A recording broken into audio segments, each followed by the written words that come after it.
आजकल द्रोब का जूस पीने का, आप चेन्नई में कभी आओ ना तो चेन्नई में मॉर्निंग वॉकिंग करने वाले मेरीना बीच में जितने लोग मॉर्निंग वॉक करते हैं, अधिकतर लोग वहाँ पर जो द्रोब का घास का जूस मिलता है एक गिलास उसको पीते हैं। द्रोब का जो जूस है दूर्वा का, पेट के सभी गर्मी को समन करने वाला, सभी व्याधियों को निवृत्त करने वाला अमृत तुल्य वस्तु दूर्वा माना जाता है। परम औषधि, परम दिव्य तत्व अगर कोई है तो दूर्वा।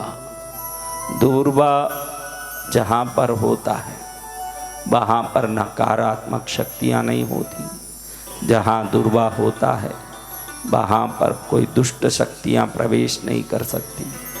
दूर्वा शरीर के लिए बड़ा ही आरोग्यकारी है। ऐसी दूर्वा की महिमा गणेश पूजा में सर्वोत्तम है। चाहे सोना, हीरा, पन्ना, मानक, मोती, चाहे जो वस्तु चढ़ा लो, लेकिन जब दूर्वा नहीं चढ़ाते हो तो आपकी गणेश पूजा विफल होती है, निष्फल होता है। गणेश पूजा सिद्ध होना हो तो निश्चित क्या वस्तु की जरूरत है?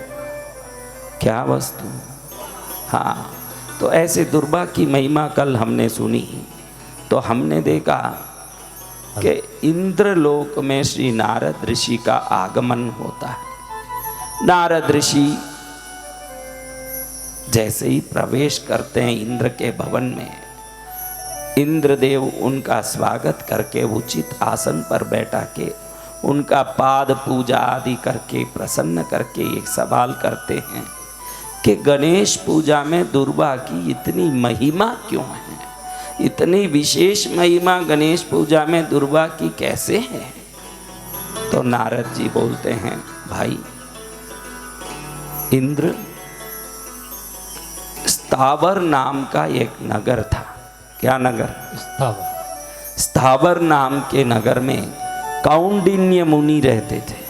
कौंडिन्य मुनि गणेश जी के परम भक्त, गणेश पूजा के ज्ञाता, वेद विख्याता, शास्त्र के ज्ञाता, आचरण चरित्र में परम शुद्ध परम पवित्र पुरुष कौंडिन्य मुनि सदा भगवान गणेश की पाश, कमल, परशु, माला युक्त चतुर्भुज मूर्ति की, चतुर्भुज विग्रह की पूजा करके अपने जीवन को धन्य बनाने वाले कौंडिन्य मुनि बड़े ही उत्साह से रोज बाहर निकलते थे।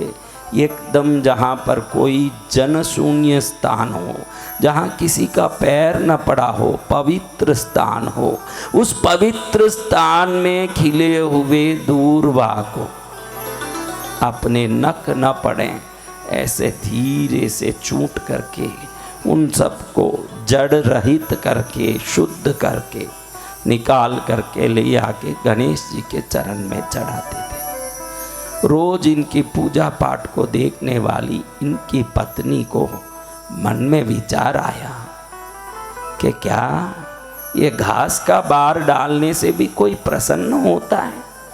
एक घास पटकने से कोई प्रसन्न हो जाता है?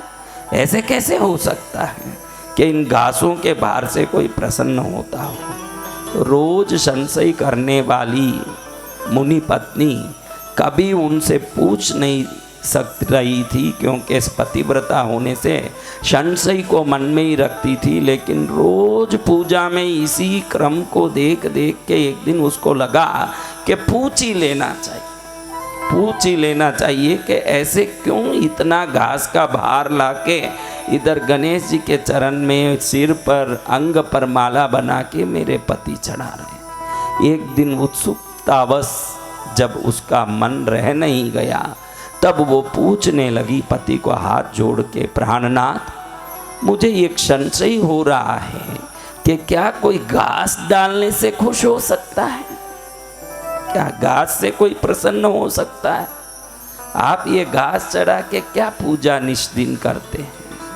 हाँ, ऐसे मन में भावना करते हुए उनकी पत्नी आश्रया नाम की मुनि पत्नी कौंडिन्य मुनि को पूछने लगी, तब कौंडिन्य मुनि ने आश्रया को एक कहानी सुनाया। तुझे इस घास के तिनके पर जो संदेह हो रहा है, हे आश्रया, तो मेरी ये कहानी सुन, तुझे ये संशय दूर हो जाए। ऐसे बोल के मुनि पत्नी को, कौंडिन्य मुनि अपनी पत्नी को ये कहानी सुनाते। सुन आश्रया, मिथिला नाम की एक दिव्य नगरी है। इस मिथिला नगरी में जनक नाम के राजा राज करते हैं। बड़े दान वीर, परम दान पुण्य करने वाले महापुरुष को अपने दान पुण्य पर गर्व आ गया कि मैं बहुत बड़ा दानी हूँ, मैं सब करता हूँ, मैं सब कुछ हूँ। तो एक बार नारद जी मिथिला नगरी जाते हैं। मिथिला में जनक का गर्व देख के उनको आश्चर्य होता है, इतना सारा श्रेष्ठ पुण्य पूजन आचरण वाले राजा को ये घमंड। तुरंत नारद जी गणेश लोक में आते हैं, गणेश जी के पास ये बात कहने के लिए। नारद जी गणेश जी को वंदन करके बहुत समय बाद आने के कारण गणेश जी के चरण में स्तुति करते हैं। गणेश जी उनका हाथ पकड़ के अपने पास बैठा के पूछते हैं, नारद ऋषि, मेरे पास आने का क्या कारण हुआ? तो गणेश जी को नारद जी कहते हैं, प्रभु, मैं मिथिला गया था। मिथिला में जाके देखा तो बड़ा ही धर्माचरण हो रहा है देश में। मिथिला नगर बड़ा सुंदर संस्कारी लोगों से भरा है। राजा का तो कहना क्या, बड़ा ही दानी है, गुणी है। मैंने उसकी खूब प्रशंसा करके कहा कि तेरा पुण्य बहुत है, भगवान गणेश की कृपा से तुम बहुत कुछ कर रहा है। तेरा ये दान, तेरा पुण्य, तेरी भक्ति सब गणेश जी की कृपा से हो रही है। ऐसे मैंने कहा, प्रभु तो गर्म हो गए। उन्होंने, जनक राजा कह रहे हैं कि मैं ही ईश्वर हूँ, मैं ही सब कुछ हूँ, मैं ही करता धरता हूँ, मैं ही करता हूँ, मेरे द्वारा सब होता है। दूसरा कौन होता है जो मेरे पुण्य को बढ़ाने वाला होता है? क्या प्रभु, आपके अलावा भी कोई पुण्यशाली हो सकता है संसार में? कोई ऐसा पुण्यशाली है जो आपके आशीर्वाद के बगैर संसार में कोई काम कर सकता हो? तो गणेश जी ने कहा, अच्छा ऐसा है, तो फिर मैं देखता हूं। तुरंत गणेश जी ने एक बहुत ही गरीब ब्राह्मण भिक्षुक का रूप धारण कर लिया। बीमार, पूरे शरीर में गंध आए, पसीना छूटे, जगह जगह घाव हो गया हो, वो घाव से रस्सी पीऊ भर के निकल रहा हो, रक्त का स्राव हो रहा हो, ऐसे बन के मिथिला नगरी के अंदर प्रवेश कर रहे हैं। अब मिथिला नगरी के अंदर गणेश जी इस रूप में प्रवेश कर रहे हैं। देखने वालों में कई लोगों ने तो नाक पकड़ लिया दुर्गंध के कारण। कई लोगों को तो देख के ही मन घबरा रहा तो मुंह फिरा लिए। कई लोग कपड़ा उठा के मुंह पर लगा लिए। ये दुर्गंध सहन नहीं हो रहा है। बड़े भूख से प्यासे, बड़े ही प्यास से तड़पे हुए इस रूप को लेके ये ब्राह्मण जा रहे हैं। सबने अपने घर के दरवाजे बंद कर लिए, किवाड़ बंद कर लिए, कोई दरवाजा नहीं खोल रहा। ये दुर्गंधी ब्राह्मण की गंदगी देख के किसी को मन नहीं आ रहा है कि पास में जाएं। ये सीधे राजमहल की तरफ गए, मन में लगा कि राजमहल में मुझे भोजन मिल जाएगा। राजमहल की तरफ जाते हैं, सेवक को कहते हैं कि जाके राजा को बोल, प्यासा ब्राह्मण, भूखा ब्राह्मण आपके द्वार पर खड़ा है।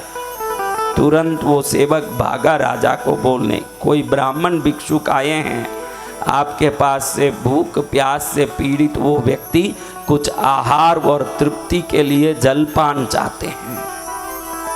राजा ने सुना, जनक ने तो मन में सोचा कि ऐसी बात है, उनको बुला के लाओ। गणेश जी आए थे जनक राजा के अहम को शांत करने के लिए।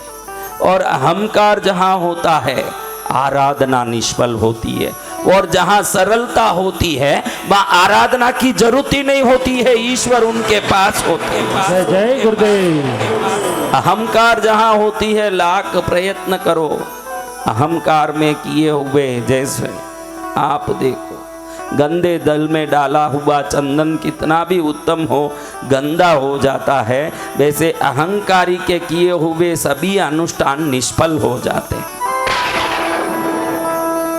गणेश जी को देख के ही जनक राजा हाथ जोड़ के कहते हैं, किस प्रयोजन से आए हैं ब्राह्मण श्रेष्ठ? हाथ पैर में गांवों से पीऊ और रस्सी के कारण, रक्तस्राव के कारण दुर्बल और गंदे दिख रहे हैं। उस द्विज ने कहा कि मैं बहुत समय से भूख प्यास से पीड़ित हूँ, मेरा ये कुरूप देख के कोई मेरा उपचार नहीं कर रहा राजन, कोई भोजन पानी देने तैयार नहीं है। सब मुझे देखते ही नाक बंद कर लेते हैं, कपड़े से मुंह ढक के भागते हैं या घर का दरवाज़ा बंद कर देते हैं। आप तो प्रजा पालक हो, तो आपके पास मैं इच्छा लेके आया हूँ कि मुझे कोई भोजन मिलेगा आपके पास। अब राजा ने कहा कि आप तृप्त होकर यहाँ भोजन करें। आदेश दिया सेवकों को कि उत्तम अन्न और विभिन्न पान जल से इनको तृप्त करो। अब रसोई घर से जैसे एक व्यक्ति खाता है ना, उतना भोजन लेके सेवक आए, इनको बैठाया, पत्तल बिछाए, उत्तम पत्तल में जल छांट के साफ करके इनको आसन लगा के बिठवाया और उत्तरमुखी बिठवा करके इनको जल का एक दोना रखा, जल का मिट्टी का कलश रखा और बैठा करके इनको भोजन करवाने के लिए उत्तम पदार्थों से, चावल रोटी आदि से उस पत्तल को भर के बैठाया। अभी एक आदमी जो भोजन कर सके हैं, एक क्षण में उनने वो भोजन को खाली कर दिया। अब वो कह रहे कि और लाओ, अंदर से और लाया, रखा, अगले क्षण में वो खाली। अभी जो राजमहल में 700,000 लोगों के लिए भोजन बना था, वो पूरा भोजन मंगा के 10 मिनट के अंदर पूरा खाली कर दिया ब्राह्मण ने। अब विचार करे सब सेवक के, अब क्या करें? सब जनक राजा के पास दौड़े। मिथिला नरेश, ये जो ब्राह्मण आए हैं बड़े ही भूख प्यास से पीड़ित लग तो रहे हैं, लेकिन क्या शक्ति है ये पता नहीं हमको। राजमहल में आज सबके लिए जो भोजन कराया है और करके रखा है, पूरा भोजन अकेले ही खाली कर दिया, बोल रहे हैं और लाओ। जनक राजा कहें ऐसा है तो मना नहीं करना है अतिथि को। राज भंडार में जितना अपने पास राशन है, रोटी चावल सब्जी वगैरह बना के इनको खिलाओ। अब राजमहल में जो बड़ा सा धान्य भंडार था, उसमें जितना अन्न था, अन्न के लिए कच्चे राशन रखे थे, सबको लाके रोटी बनवाई, चावल बनाई, जो बनाए, जो लाओ। जैसे कपूर उड़ता है वैसे उड़ता है, हवा में कपूर कैसे उड़ता है, वैसे क्षण में भोजन उड़ता है। एक अन्न का दाना नहीं बचा राजकोष में, धान्य भंडार में, पूरा का पूरा खाली, पूरा खाली। अब ब्राह्मण बोले मेरा भूख तो एक अंश भी खत्म नहीं हुआ, और लाओ और लाओ और लाओ। अब क्या करें? राजा बोल रहा है कि मैं बहुत बड़ा दानी हूँ। जनक राजा को मन में आ गया कि मेरे दान का ये अपमान। अब सेवकों को कहा जाओ, धरती में जहाँ भी नीचे कोई किसानों ने मटकियों में अगले खेती के लिए जो दान रखे हों वो ले आओ। घरों में, सबके घरों में जो दान रखे हों, मटकी रखे हों, वो ले आओ। और जितने जगह जगह पर सब्जी हरियाली जो चीज़ों हों सब ले आओ। ब्राह्मण को तृप्त नहीं करेंगे तो हमारा ये जो अतिथि उपचार की जो क्रम है ये खंडित हो जाएगी। जाओ, देश में जहाँ जो है उसको ले आओ, उसको ले आओ, उसको ले आओ, उसको ले आओ।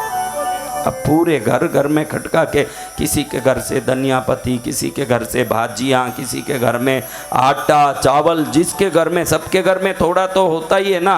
पूरे देश के हर घर को टटोल के ले आ गए और पहाड़ जितना अंबार करके चावल बनाया, सब्जी बनाई, दाल बनाया, रोटियां बनाई, पाक बना करके बढ़िया से भोजन करके यूं ढेर ढेर जैसे कोई बड़े बड़े पर्वतों के ढेर हो ऐसे रखा।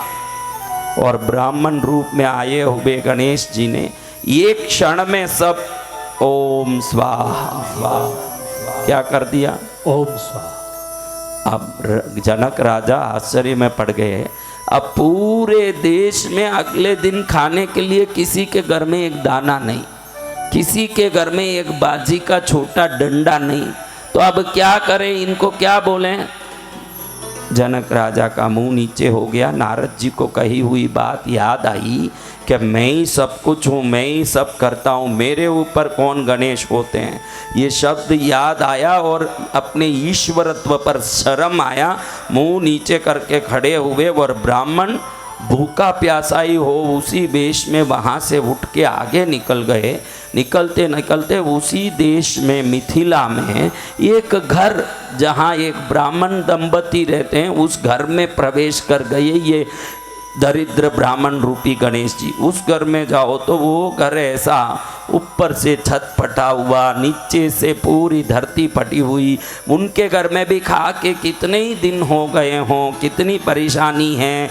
और उतने में भी वो लोग गणेश जी की एक प्रतिमा की निस दिन दूरवा से पूजा करके प्रणाम करके कहते हैं, प्रभु आपको चढ़ाने हमारे पास मोदक नहीं है, प्रभु आपको चढ़ाने के लिए हमारे पास पुष्पमाला, चंदन, अक्षत, उत्तम द्रव्य नहीं है प्रभु, हम खुद ही कई वर्षों से भूखे हैं।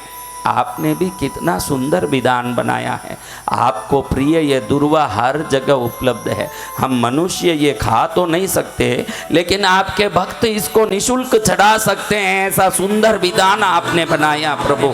आपको ये द्रव्य चढ़ाने के लिए किसी को 2 पैसे की जरूरत नहीं है। जहाँ हरियाली बोती है वहाँ दुर्वा होता है न, हम उसको निकाल के चढ़ा लेते हैं। ये हमारा कितना बड़ा सौभाग्य प्रभु कि आपने अपनी पूजा को बहुत सरल रखा है। 2 आंकड़े के पुष्प चढ़ा दें, थोड़ी दुर्वा चढ़ा दें तो सोने के पहाड़ चढ़ाने वाले से भी ज्यादा आप प्रसन्न हो जाते हो प्रभु। ऐसे बोल के वो शांत भूखे खड़े हैं। ये गणेश जी ब्राह्मण रूप में उस घर में प्रवेश कर गए। घर को देखते हैं तो ऐसा घर जैसे भूतों का खंडर महल हो। उस घर में कोई रहना ही पसंद नहीं करेगा, ऐसा घर।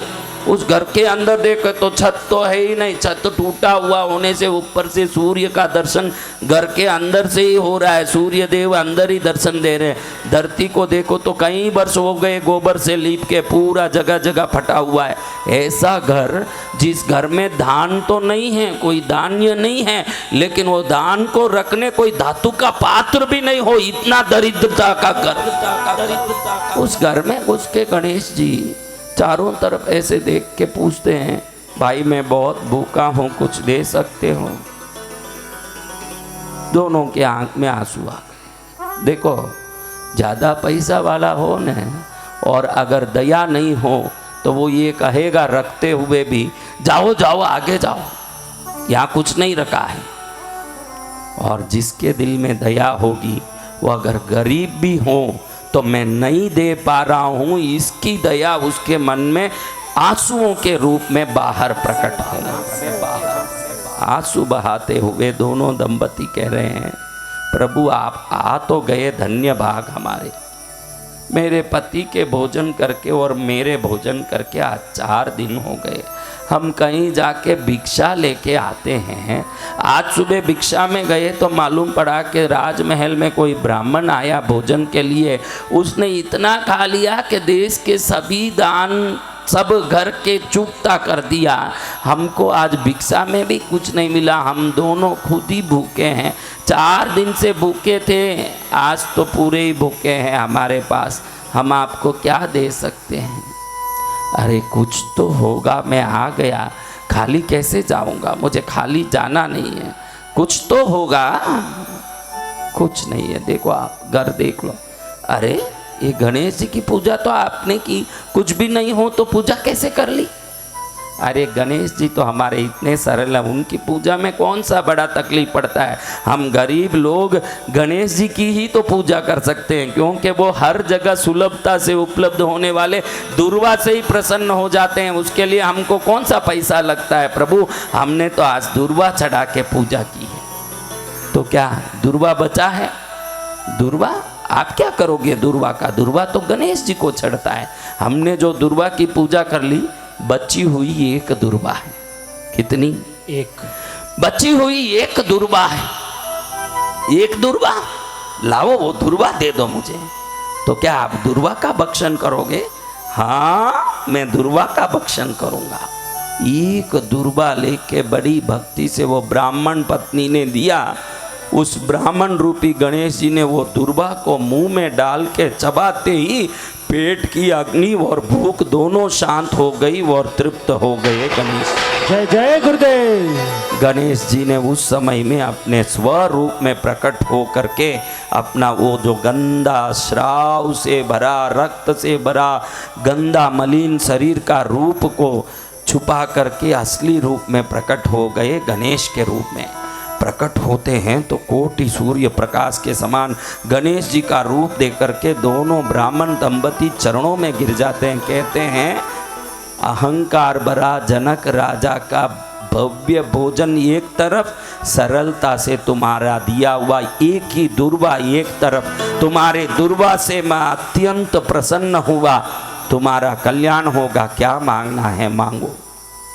दोनों ने हाथ जोड़ के कहा, प्रभु इस जन्म में तो हम पूर्व जन्म के पाप को दरिद्रता के रूप में भुगत रहे हैं, लेकिन इस जन्म में तो आपकी भक्ति हमको मिली है और आगे जन्म जन्मों तक आपकी भक्ति हमारे हाथ से होती रहे, ये आशीर्वाद दे दीजिए बस, और मुझे कुछ नहीं चाहिए। हम लोगों को और कुछ नहीं चाहिए, और कुछ नहीं, और कुछ नहीं। अब ऐसे कौंडिन्य ऋषि आश्रया अपनी जो मुनि पत्नी है उसको दुर्वा की महिमा बताते हैं।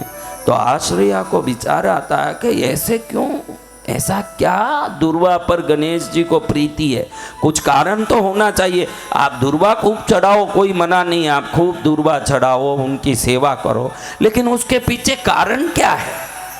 कुछ तो कारण होता होगा। तो आश्रया हाथ जोड़ के कौंडिन्य मुनि को पूछती है, प्रभु आपने बताया कि दुर्वा से तृप्त होने वाले गणेश जी जनक राजा के पूरे देश के दान पाक सब्जी को खाके भी खुश नहीं हुए, तो ऐसी दुर्वा पर उनकी प्रीति कैसे उत्पन्न हुई? इसका कोई कारण तो होगा। तो कौंडिन्य मुनि तब आश्रया को कहते हैं, सुन मुनि पत्नी सुन, तुझे ये बात बताता हूं कि कैसे गणेश जी को दुर्वा पर प्रीति हुई। एक बार यमधर्मराजा, यमराज जो है, उनके लोक में यमराज ने बहुत बड़ा उत्सव आयोजित किया। यमराज ने उत्सव आयोजित किया तो उत्सव में यक्ष, किन्नर, नाग, देवता, असुर, गंधर्व, पाताल के देवलोक के समस्त लोगों को बुला करके आमंत्रित करके उत्सव आयोजित किया। उत्सव में विभिन्न लोग विभिन्न स्थान में बैठने की व्यवस्था की गई थी। उस व्यवस्था के अनुसार सब बैठ करके उत्सव का आनंद ले रहे थे। तो यम सभा में उस समय तिलोत्तमा, जो रंबा, उर्वशी, मेनका, तिलोत्तमा नाम की इंद्र की अप्सराएं हैं, उसमें तिलोत्तमा उधर नृत्य कर रही थी। कौन नृत्य कर रही हैं? तिलोत्तमा। अब तिलोत्तमा जैसे ही नृत्य कर रही थी, यमराज मुख्य सिंहासन पर बैठकर देख रहे हैं नृत्य को। उस समय तिलोत्तमा का ऊपर का जो परिधान था वो फिसल के नीचे गिरा। तो यमराज का मन तिलोत्तमा पर आसक्त हुआ। जैसे ही वो आसक्त हुए और देखते रह गए तिलोत्तमा के रूप को, लेकिन क्षण में वो संभल गए और अपने मुंह को नीचे करते हुए सभा से उठ के बाहर निकल गए, मन में ग्लानि करते हुए मेरे मन में ये विकार क्यों आया। लेकिन जैसे ही वो बाहर निकलने लगे, उनका वीर्य तेज वहाँ निकल करके धरती में एक जगह गिरा। तो धरती में से जिस जगह उनका तेज गिरा, उस जगह से एक भयंकर आकृति वाला रूप प्रकट हुआ, जिसके शरीर से अग्नि की ज्वालाएं निकल रही थी। ये यम का पुत्र था। कौन था? पुत्र। यम के शरीर से उत्पन्न, यम के वीर्य से उत्पन्न ये भयंकर आकृति से ऐसी ज्वाला निकलने लगी, उस ज्वाला के अनंतों लाख योजन तक वो भस्म करते जा रही थी। और ये भयंकर आकृति कहीं रुक ही नहीं रहा था, हर जगह को भस्म करते जा रहा था। देवता त्राही त्राही करे, मनुष्य त्राही त्राही करे, राक्षस त्राही त्राही करे, ऐसे तीनों लोगों के प्राणियों को त्राही त्राही करते ये जैसे ही कहीं जाए हरी भरी वृक्ष जल के एक क्षण में राख हो जाएं, बड़े बड़े पहाड़ चूर होके पाउडर हो जाएं, इस प्रकार से चल रहा है। भयंकर रूप धारण करके सब लोग घबरा करके विष्णु के पास गए, प्रभु नारायण हमको तार दो, ये राक्षस तो सबको जला के भस्म कर देगा, किसी के वश में नहीं है। विष्णु ने देखा कि ये ताप तो किसी से संभलने वाला नहीं है, तो विष्णु आए हुए प्रार्थना करने वाले सभी देवताओं को लेकर के गणेश लोक में गणेश जी के पास आए। गणेश जी को प्रणाम करके कहते हैं, हे एकदंत, हे प्रथम पूज्य, ये जो यमराज के तेज से उत्पन्न भयंकर शक्ति है, ये आग की तरह सबको जला रहा है, इसका नाम हम लोगों ने अनलासुर रखा है। अनल यानी अग्नि, क्या रखा है? अनलासुर। ये अनलासुर सबको भस्म करता जा रहा है, लग रहा है कि 14 भुवन भस्म हो जाएगा, इससे रक्षा करो हमारी। गणेश जी ने कहा, अच्छा ऐसे कैसे जला रहा है? अरे यमराज के तेज से उत्पन्न हुआ है, भयंकर रूप धारण करके अग्नि की ज्वाला बन के पर्वत की तरह अग्नि का बड़ा सा गोला बन के चारों तरफ घूम के 14 भुवन को त्राही त्राही करा रहा है, इससे आप बचवा दीजिए हम लोगों को। गणेश जी तुरंत उठ के खड़े हुए। गणेश जी जैसे ही निकले बाहर, जहां अनलासुर चल रहा था, सब जगह हिंसा कर रहा था, उसके आतंक से चारों धरती कंपित हो रही थी, वहां जाके गणेश जी खड़े हो गए और अट्टहास करने लगे। उनका अट्टहास सुनते ही अनलासुर पीछे मुड़ के देखा कि गणेश जी बड़ा रूप लेके धारण किए हुए शरीर से वहां भयंकर रौद्र अट्टहास कर रहे हैं, तो अनलासुर को लगा कि इसको भी निगल लूंगा। पीछे मुड़ के सामने आया और सामने आते आते अनलासुर गणेश जी को पकड़ने लगा। गणेश जी ने माया से उसको पकड़ लिया और पकड़ के सोचे कि अगर इसको पेट में डाल दूंगा तो पेट में जो ब्रह्मांड है, पूरा ब्रह्मांड तो मेरे पेट में है, 14 लोक मेरे पेट में है, अगर इसको पेट में डालूंगा तो 14 लोक भस्म हो जाएगा, लेकिन इसको समाप्त करना भी जरूरी है। ऐसा सोच के अनलासुर को उठा के अपने कंठ में दबा लिया। किधर दबाया? कंठ में। अपने कंठ में दबा लिया। जैसे ही कंठ में दबाते हैं, अनलासुर कंठ में ही फंस के रह गया। अगर पेट में डालते तो ब्रह्मांड जल के राख हो जाता, लेकिन कंठ में डाला तो गणेश जी को बहुत गर्मी होने लगी। इतनी गर्मी सहन नहीं हो पाए, इतनी गर्मी, भयंकर गर्मी। ये गर्मी को देख करके देवताओं ने सोचा कि इस गर्मी से तो गणेश जी तो तड़प जाएंगे, इनके लिए कुछ करना चाहिए। ये अनलासुर जो लोकों के लोक को, तीनों लोकों को जला रहा था, उसको कंठ में कैसे गणेश जी संभाल पाएंगे? ये तो उनको खत्म ही कर डालेगा, उसकी अग्नि से इनको शांत करना पड़ेगा। गणेश जी भी भयंकर अग्नि के कारण भयंकर ताप को, असहनीय ताप को सहन नहीं कर सकने के कारण वेदना से पीड़ित हो रहे थे। उस समय में देवों के इंद्र ने चांद को लाके उनके सिर पर रखा कि चांद की ठंडक से शायद ठंडा हो जाए इनका कंठ। जब चांद को इनको रखा सिर पर, तब गणेश जी का नाम बालचंद्र हुआ। बाल यानी ये ललाट, बालचंद्र यानी ललाट पर जिनका चांद हो। लेकिन चांद रखने के बाद भी ठंडक बिल्कुल हुआ नहीं और तड़प रहे हैं गर्मी से। तब ब्रह्मा ने सिद्धि बुद्धि नाम की 2 कन्याएं उत्पन्न की। सिद्धि बुद्धि को उत्पन्न करके कहा कि आज से ये तुम्हारी पत्नी होगी, विवाह के बाद ये पास में आएगी तो तुमको ठंडक मिलेगा। सिद्धि बुद्धि पास में आने के बाद भी बिल्कुल कोई ठंडक हुआ नहीं, सिद्धि बुद्धि खड़ी रह गई।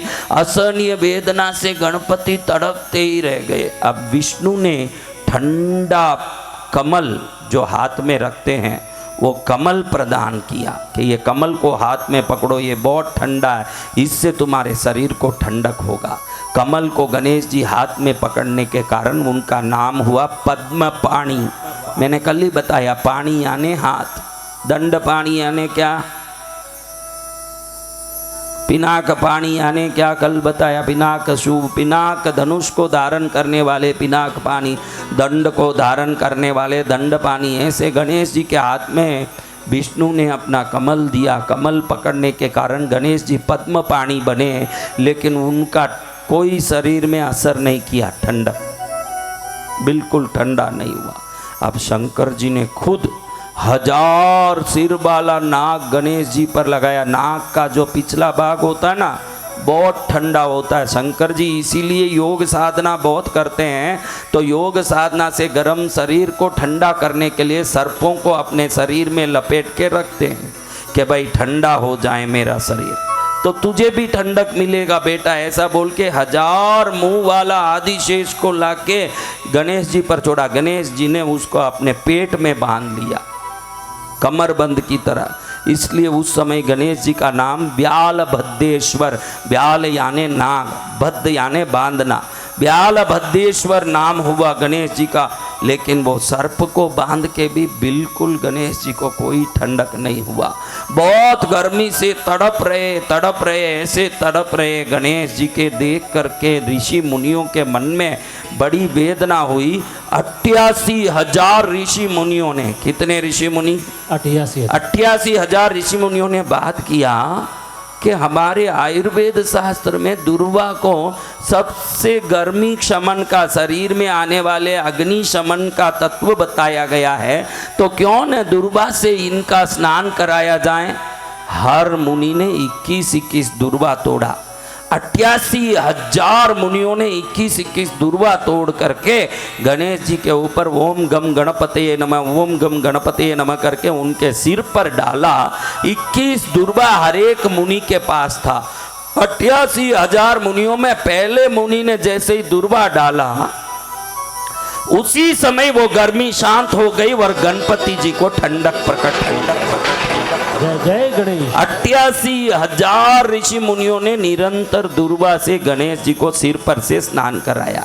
इसलिए मैंने आपको कहा कि गणेश जी को सिर पर दुर्वा रखना चाहिए। उसका कारण क्या था? क्योंकि सिर पर दुर्वा रख के ही गणेश जी के कंठ की अग्नि ठंडी हुई। इसलिए गणेश जी के सिर पर जो दुर्वा रखते हैं, गणेश जी ने ऋषि मुनियों के साथ वहाँ उपस्थित सभी देवी देवताओं को कहते हुए पूरे 14 लोकों के प्राणियों को आशीर्वाद दिया कि इस मेरे शरीर के भयंकर ताप करने वाले, अग्नि से शमन करने वाले ये दुर्वा को जो भी मेरे को चढ़ाएगा वो मेरे से मनोवांछित सिद्ध प्राप्त करेगा। सोना, चांदी, हीरा, पन्ना जैसे रत्न बहुमूल्य वस्तु हो, दुनिया का कोई भी खाद्य पदार्थ हो, दुर्वा बगैर मेरी पूजा मुझे कभी स्वीकृत नहीं होगी। जिसने दुर्वा चढ़ा लिया वो सभी पूजा किया हुआ माना जाएगा। ऐसे दुर्वा की महत्व को गणेश जी ने आशीर्वाद दे करके प्रतिपादित किया। ऐसे दुर्वा के कारण गणेश जी के कंठ में फंसे हुए अनलासुर भस्म हुआ, उसकी अग्नि शांत हुई, गणेश जी ठंडे हुए। रिद्धि सिद्धि को, पद्म को, चांद को और 1000 मुख वाले आदिशेष को आभूषण के रूप में लेके वहाँ से अपने लोक में गए। ये कहानी कौंडिन्य मुनि अपनी पत्नी आश्रया को समझा के कहते हैं, आश्रया, एक दुर्वा का ये अंकुर गणेश जी की ये आत्मा को इतना ठंडा कर सकता है, तो ये कितना परम पवित्र पुनित दैविक सर्वोत्तम वस्तु होगा, इसका तुझे ध्यान करना चाहिए। तभी भी आश्रया के मन में दुर्वा के प्रति श्रद्धा नहीं हुआ, श्रद्धा नहीं आया। प्रभु आप 1000 बोलिए, इस घास के तिनके की इतनी महिमा मैं नहीं मान सकती। मुझे नहीं लगता कि ये घास इतनी महिमामय चीज होगा। कौंडिन्य मुनि ने सोचा ये स्व अनुभव से ही चीजों का सच्चाई परख पाएगी। अच्छा अहल्या, कल्याण होता। आश्रया तू जा, इंद्रलोक जा, मैं तुझे एक दुर्वा का तिनका देता हूँ। इंद्र को कहना कि ये तिनका जितना भार बराबर तोल के सोना दे। अब ये हंसने लगी आश्रया कि क्या ये घास के तिनके का कितना सोना होता है, उसको लेने मुझे इंद्रलोक भेजोगे? अरे तू जा, तेरे मन में संशय है कि ये दुर्वा का ऐसा कोई महिमा होता है, ये घास के तिनके का, तेरे मन में ये संशय आ रहा है तो ये संशय का निवारण होना जरूरी है। तू जा, इंद्रलोक जा। कौंडिन्य मुनि ने अपने तप के बल से अपनी पत्नी को इंद्रलोक पहुंचा दिया। पत्नी के हाथ में एक घास का तिनका था। अब जैसे ही इंद्र द्वार पर देखते हैं भवन में बैठ के कि मेरे दरवाजे पर एक ऋषि पत्नी आ रही है, ये कैसे इंद्रलोक में घुस गई है, ध्यान से देखते हैं तो कौंडिन्य मुनि के तप बल से प्रवेशित आश्रया का आश्रय को समझ लेते हैं। वह अंदर आके कुछ बोल नहीं पा रही है, तिनका दिखा रही है। इंद्र समझ गए कि ये तिनका भर सोना मांग रही। इंद्र ने सोचा कि तिनका भर सोना, ये सब माप तोल करने का काम कुबेर का है। कुबेर को बोल दो कि इनको ये घास के तिनका भर सोना दे के भेजें जल्दी। इंद्र परिहास करते हुए कुबेर के भवन में भेजें। अब आश्रया वहीं इंद्रलोक में कुबेर के भवन में पहुंचती है तो कुबेर के भवन में पहुंच के तिनका दिखाती। कुबेर हंसते हैं कि अरे भूलोक में जो दरिद्र मेरे नाम का जाप करते हैं उनको ही पहाड़ पहाड़ भर के मैं सोना भेजता हूँ, और तुम ये तिनका लेके सोने के लिए इंद्रलोक तक पहुंच गई हो। ये लो सोना, ये लो सोना, ये लो सोना। ऐसे करके हाथ किए कुबेर देव ने, हाथ में इतना सोना आ गया। कुबेर को था कि ये घास का तिनका कितना बड़ा होता है, कौन सा वो बहुत बड़ा सोना हो जाएगा, उससे 100 गुना ज़्यादा तो मैं हाथ से ही दे सकता हूँ। तुरंत आश्रया ने कहा कि मेरे पति का आदेश है कि इसको तराज में तोल के तिनका जितना ही सोना लाना है। आप ये तिनके को तराज में तोलिए, उतना ही सोना दीजिए। मैं पतिव्रता नारी हूँ, पति के आज्ञा विरुद्ध कुछ नहीं कर सकती, मैं ज़्यादा सोना नहीं ले सकती। जितना ये तिनका है उतना ही सोना लूँगी। अब तराज में एक तरफ क्या रख दिया गया, ये दूरबा रख दिया गया। अकेला एक दूरबा एक तरफ, सभी देवता हंसे, भाई इधर देवलोक तक पहुंच गई मुनि पत्नी एक घास का तिनका लेके। अब इस तरफ कुबेर ने सोचा कि मैं एक बाल जितना अगर सोना रखूंगा तो ये घास के तिनके का वजन हो जाएगा। उन्होंने तिनके का वजन जितना अंदाज समझ के सोना रखा। अब ये सोना रखा तो बिल्कुल पलटा हिलता नहीं दिखे। अब और थोड़ा सोना रखा, शायद कोई वजन में फर्क आ गया हो, थोड़ा सोना हिला नहीं। फिर मुट्ठी भर सोना रखा, तिनका हिले ही नहीं। अब एक थैली भर सोना रखा, बिल्कुल तिनका जैसे बाहर खड़ा वैसे ही खड़ा है। अभी देखे बड़े आश्चर्य में पड़ के कुबेर ने एक बोरा भर सोने के सिक्कों की थैली रखी, बोरा भी सोने का, उसको रखे, बिल्कुल तिनका हिले नहीं। कुबेर को पसीना छूट गया।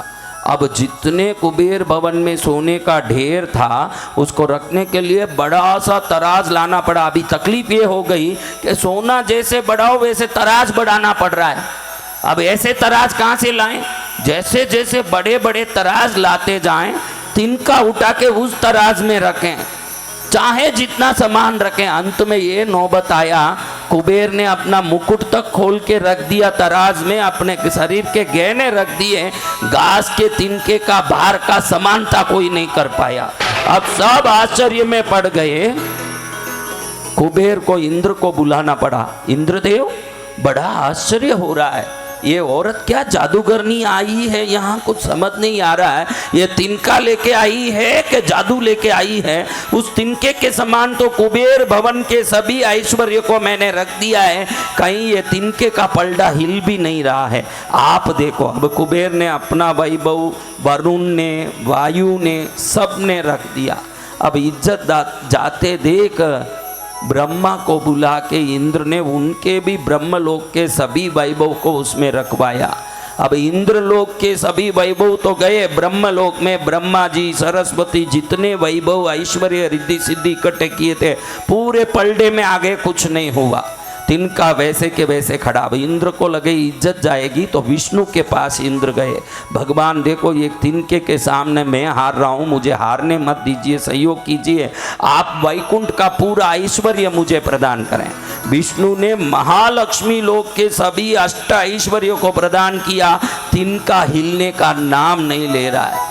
अब शंकर जी के कैलाश में गए। शंकर जी का सभी वैभव भगवती आदि शक्ति ज्वालामुखी रूप में, ज्वाला मालिनी रूप में, भैरवी रूप में, बगलामुखी रूप में, छिन्नमस्ता रूप में, चामुंडा रूप में, कमला रूप में, मातंगी रूप में, जिन जिन रूपों में जितनी रिद्धि सिद्धि रखती है, इंद्र सभी रिद्धि सिद्धियों को लेकर के पलड़े में लाके डाला। तिनका हिलने का नाम नहीं ले रहा। अब इंद्र हाथ जोड़ लिया, माँ आपको प्रणाम करता हूँ। 14 भुवन के ऐश्वर्य ही नहीं, कैलाश के, वैकुंठ के और ब्रह्मलोक के ऐश्वर्य भी इस पलड़ों में आ गए हैं। अभी तक ये तिनका हिल नहीं रहा है, तो ये तिनके के समानता का ऐश्वर्य देने में हम लोग असमर्थ हैं, हमें क्षमा कीजिए। तब आश्रया को समझ आया, गणेश जी को चढ़ाने वाले दुर्वा की महिमा कैलाश वैकुंठ ब्रह्मलोक के ऐश्वर्य से भी ज्यादा है। अब ये समझने के बाद बड़ी प्रसन्नता लेके आश्रया ने बोला, इंद्र ने बोला, माँ हम हार तो गए, फिर भी आप ये ऐश्वर्य सब अपने साथ ले जाइए, क्योंकि आपके पलड़े में ये सब तोलने के कारण ये आपका हो गया। आश्रया ने अपने गर्व से कहा कि मेरे पति की पूजा के सामने आप 14 लोगों का ऐश्वर्य फीका है, मैंने ये समझ लिया है, तो मुझे कोई ऐश्वर्य नहीं चाहिए। जिस पलड़े में मेरा ये घास का तिनका रखा था, वही तिनका लेके मैं वापस जाऊंगी, वही मुझे चाहिए। अब वो दुर्वा का अंकुर लेकर के नीचे धरती में आई हुई आश्रया जब घर पहुंची, कौंडिन्य मुनि हंसते हंसते पूछने लगे, क्या दुर्वा घास की महिमा समझ में आ गई? चरण में गिर के आश्रया कहने लगी, बिल्कुल समझ में आ गई। गणेश जी की दुर्वा के सामने विष्णु का ऐश्वर्य, ब्रह्मलोक का ऐश्वर्य और कैलाश का ऐश्वर्य फीका पड़ता है। एक दुर्वा जगत के सभी ऐश्वर्यों को प्रदान कर सकता है, ये हमने आज जान लिया है। जय जय गुरुदेव। ऐश्वर्य को प्रदान करने वाला, सुख को प्रदान करने वाला, संपत्ति आनंद को देने वाला, विघ्नों का नाश करने वाला दुर्वा को कोई पैर न लगा हो वैसे पवित्र जगह से चूंट करके, तोड़ करके ला के पूजा करनी चाहिए। जहाँ लोग पेशाब टट्टी करते हों, कहीं लोग अपने पद चिन्हों से घास को दूषित करते हों, कहाँ धूल दूसरित जगह हो, उस जगह से कभी दुर्वा को ला करके गणेश जी को चढ़ाना नहीं। उत्तम दुर्वा लाने के बाद शुद्ध जल से उसको साफ करके, उसको पोंछ करके, उसके नीचे के जड़ को, जड़ के साथ जो चढ़ाता है उसको बड़ा पाप लगता है, वो जड़ अस्त्र बन के छुभता है शरीर में, इसलिए नीचे के जड़ को तोड़ करके शुद्ध करके ही उसको चढ़ाना चाहिए। ऐसे उत्तम व्यवस्था से 21 दुर्वा जो चढ़ा लेता है, गणेश पुराण कहता है कि उसके 21 पीढ़ियों के पाप, 21 जन्मों के पाप नष्ट हो जाते हैं। तो ऐसे पवित्रमयी दुर्वा की पूजा करके अनंत जन्मों के पुण्य को प्राप्त करने वाली इस कहानी को, कौंडिन्य मुनि की कहानी को, इंद्र को नारद समझा के कहते हैं, ऐसा महिमा है दुर्वा का इंद्र, इस महिमा को तुम समझो।